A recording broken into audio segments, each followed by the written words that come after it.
Okay, so she loves to draw, and so we had this huge chart paper for her. This says, "I love you, Mom. You're an angel to me." So that is a little drawing that she made for me. I love it. Super sweet.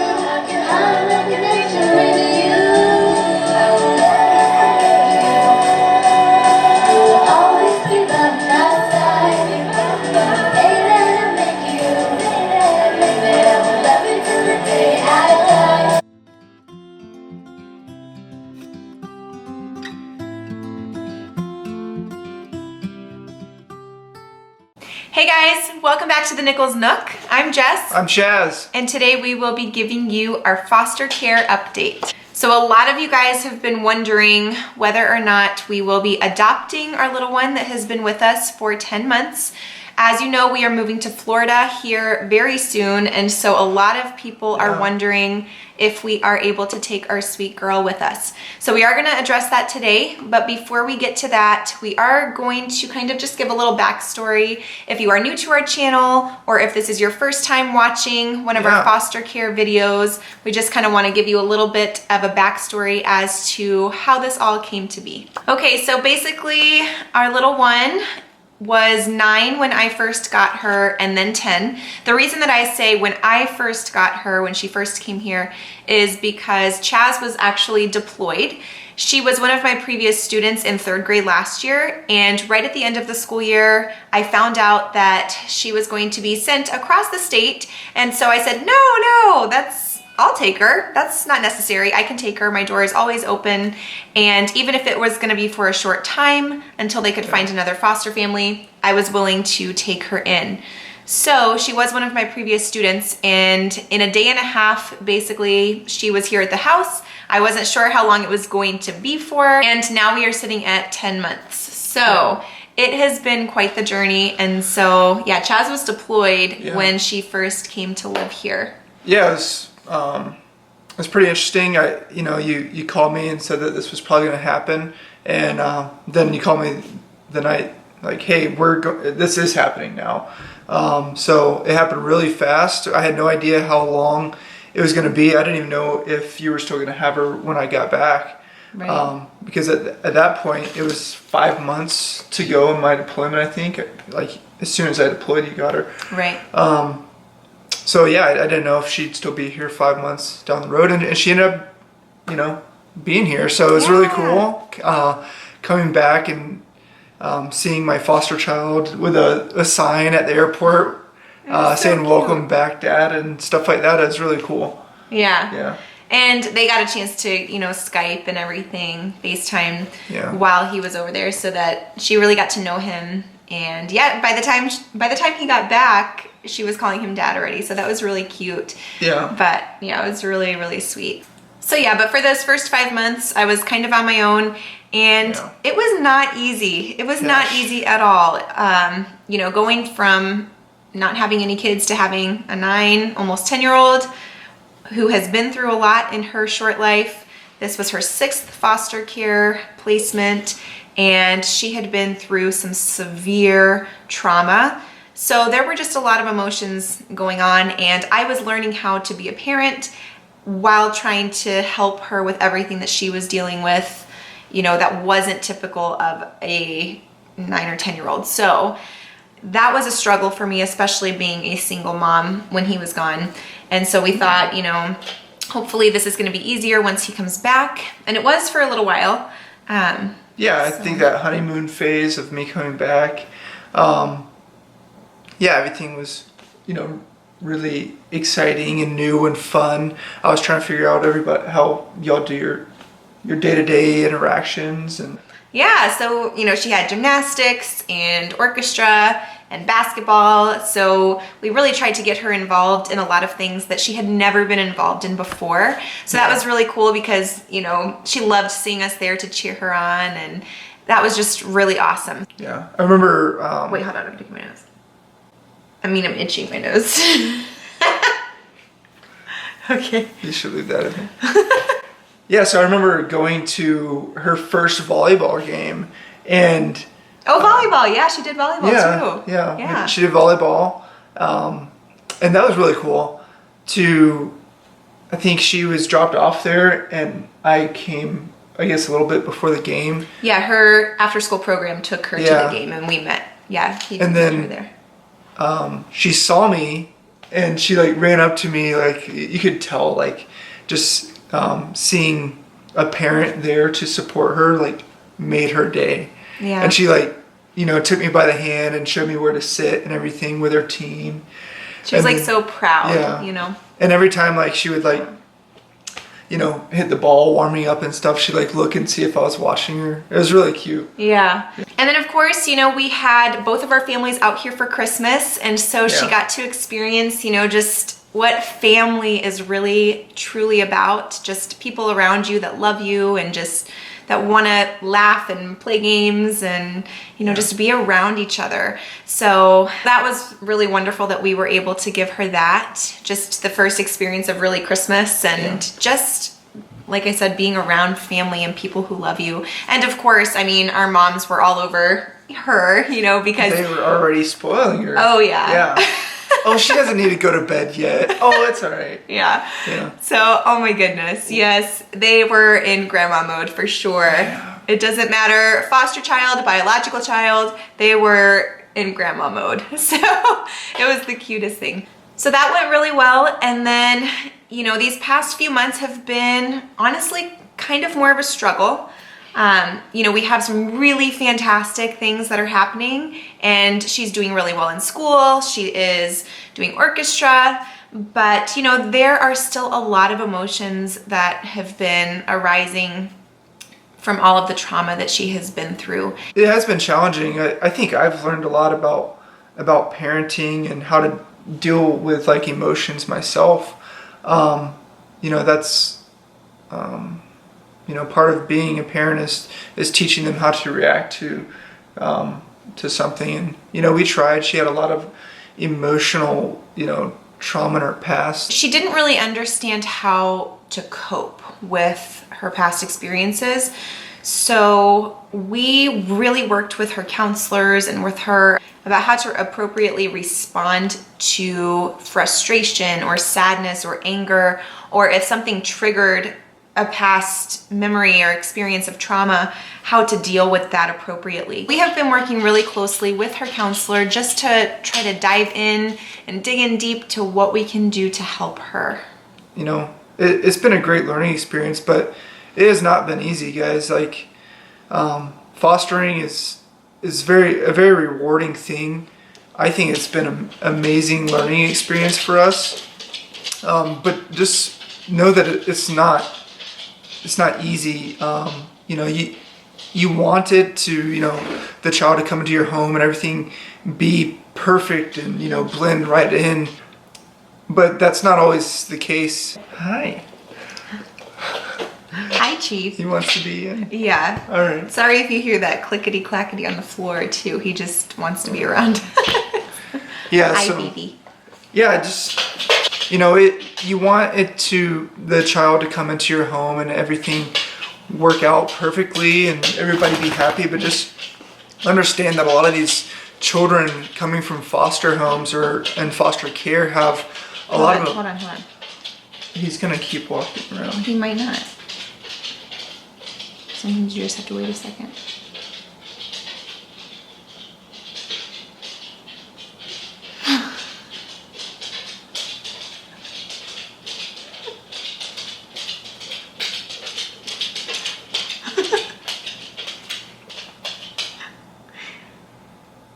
Lay down.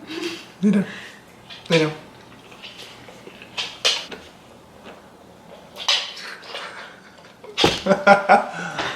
Okay, lay down. Good boy. So it's not easy. You know, I think everybody wants everything to work out, the child to come into the family and everything be happy and run exactly as planned, but you just have to realize that most of these children coming from foster care and in foster care have emotional past and things that they're still trying to deal with that they haven't come to terms with, and so that's hard.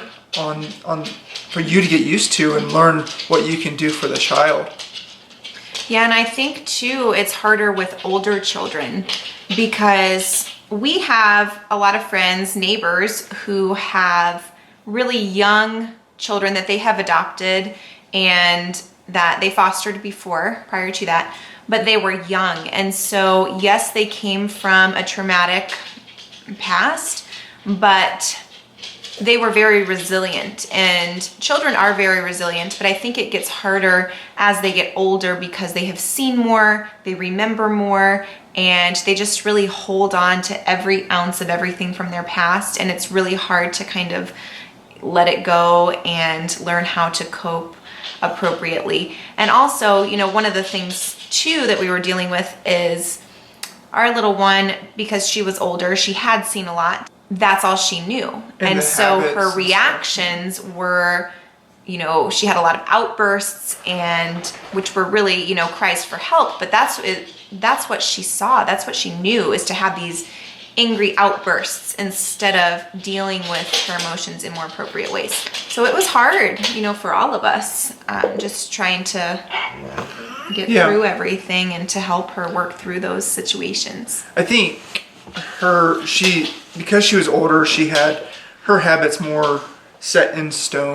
I mean, of course, anybody can change a habit, but it's a lot harder. I think we definitely helped her a lot. All those manners and basic social norms that are expected in society, you know, I think she really picked up from us. Yeah, I think there's going to be a lot of things that we don't even realize that we taught her, I think. Based like interactions between me and you. How does a husband, not saying I'm the best, but treat you know, his wife? How do we show love to each other? How do a mother and a father run a household effectively? And I'm sure there's so many more like that we can't even think of. And if she takes any of those and remembers them and implements them in her life, I consider that a win. Right. Even if it's just one, you know, that helps her. So, yeah, that's all we can do is hope that she takes just something from being here. And we definitely have taken a lot as well. Yeah, We've learned a lot from her. It was very quiet in our house before she came. And yeah, I was gone, and it was just you and Chief, and yeah, it was very loud. Even when you came back. Yeah. Mom, look at this. Dad, watch me dance. Watch me perform. Can I do a performance? Can I do gymnastics? I mean, it was just very lively and fun, and we would play Uno, and everything was just more lively and fun. And so I think that was kind of an important lesson to learn, like, just experience life and have people around who are lively and vibrant and, you know, just who are loving life. And so I think that was, I don't know, we've learned a lot from her while she was here. All right, guys. So I think what a lot of you are wondering is, are we going to adopt? Are we bringing her to Florida? Because as you know, we are moving to Florida. So we're going to just kind of go into that a little bit, explain what's going on with that, the unique situation of what surrounds us, her being Native American, us moving out of state, you know, being military. There's a lot of different factors that are going into this. She is Native American, and so unfortunately we are not able to adopt her because she is Native and we are non-Native. So basically there is a law called ICWA. I believe it's Indian Child Welfare Act. So basically how it works is a child can be in foster care. So they stay in foster care up until parental rights are terminated. So up until the beginning of January, our little one was considered just in foster care, and her birth parents were trying to do whatever they had to do on their plan to get her back. Unfortunately, that wasn't the case, and she was not able to be reunified with her birth parents. Parental rights were terminated in January through the courts, and so basically at that point, when parental rights are terminated, the child is then transferred to an adoptive worker, And so then they are officially, I guess, put up for adoption. But there are a lot of factors that go into having a child be put up for adoption. Yeah, so I think she's very young into the adoption process. We actually watched the transition from foster care to adoption, and because of the Indian Child Welfare Act, because of the Indian Child Welfare Act, she has to go through check those boxes before she can be adopted by anybody outside of Native American ethnicity. The process has to go through all of those check boxes in order for us to even adopt her. So unfortunately, because we're moving in so soon, they just didn't think it was even a possibility. Yeah. Well, it wouldn't be a possibility for, heck, another 6 months. We don't know. Who knows how long it's going to take. At least for ICWA, they have to look at relatives first. And then if there are no relatives for that child, then they have to look into other tribal members. If they can't find any tribal members that can take her or are willing to take her or be an adoptive placement for her, then they look at all other potential adoptive Native American families across the nation. So that process can take a really long time. And again, because we're moving, we're going to be down in Florida before they really even get to that point. So what they did is about 2 weeks ago, they moved her to a new placement to help with the transition process with us moving and just to kind of help with everything. We did talk to her about the fact that, that they need to find a Native American adoptive family for her. She was very upset because we are basically the only family that she has. So they thought that it would be best if they go ahead and put her in a new placement while we're still here. We still have a little bit of time here. So they thought it would be better for us to go visit her and show her that we're still involved here, that we're not just dropping her off and leaving and saying see ya. Right. So because that's not at all what we would want. And we never want her to think that we didn't want to take her with us, because that is not at all the case. It just doesn't work out with, the move and us being non-native, basically, is what it comes down to. And just the process is going to take longer than that. So not to say that we won't ever see her again, or, things could change in the future, but it's looking like they're going to find a Native American adoptive family for her. And they told her that that they're looking for a forever family for her. I think being able to visit her and show her that we still love her and care about her and that we want to be in her life as much as possible is hopefully going to help. So they said we can have contact with her and see her at least up until the time where she has a new adoptive family. So, we'll be able to talk to her from Florida and everything too.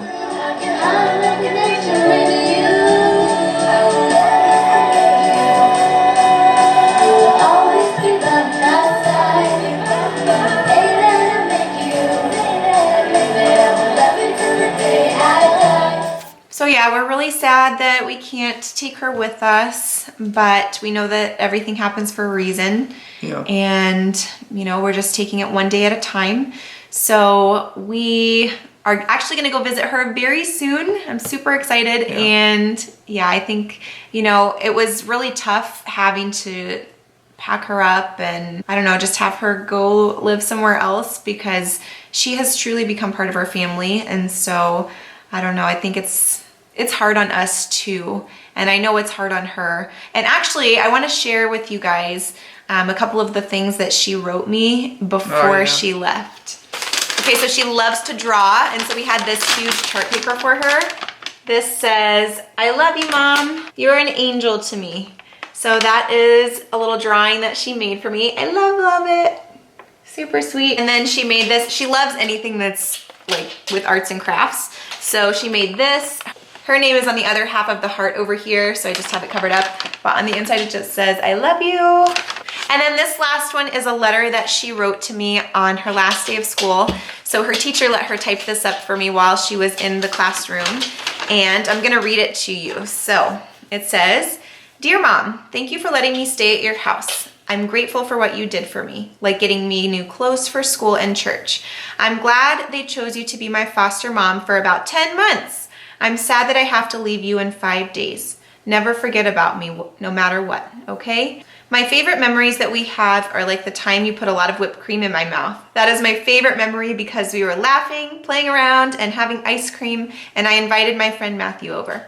Another memory is when Grandma came over for Christmas and gave us tons of presents, and she was cheerful just like you. Mom, I seriously don't want to leave right now, but I have to. It's not up to me, it's up to Sarah. Sarah's her adoption worker. But at least I got to spend time with you. Oh, remember that time when we went downtown to go to the ice skating rink and I kept crying? It was so cold out there. Just remember the happy thoughts, Mom. Sincerely." And then our little one. So I thought that was just the sweetest. Yeah. I bawled my eyes out because I was just so, I don't know, just my heart melted when I read that. And so I just loved on her and squeezed her and hugged her. And, you know, we have really developed a super close relationship.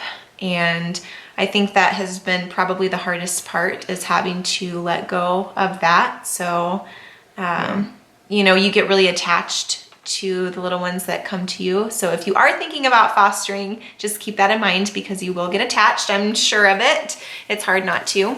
But I think, you know, as far as in the future, you know, we obviously want to have little ones of our own if God is willing.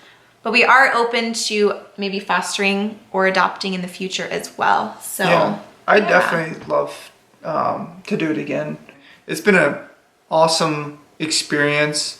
I think we might try, you know, some different ages, but you know, we'll see what goes on in the future. If we have any children ourselves that we're raising, maybe we'll have difficulties with having our own biological children, so we would definitely adopt at that point.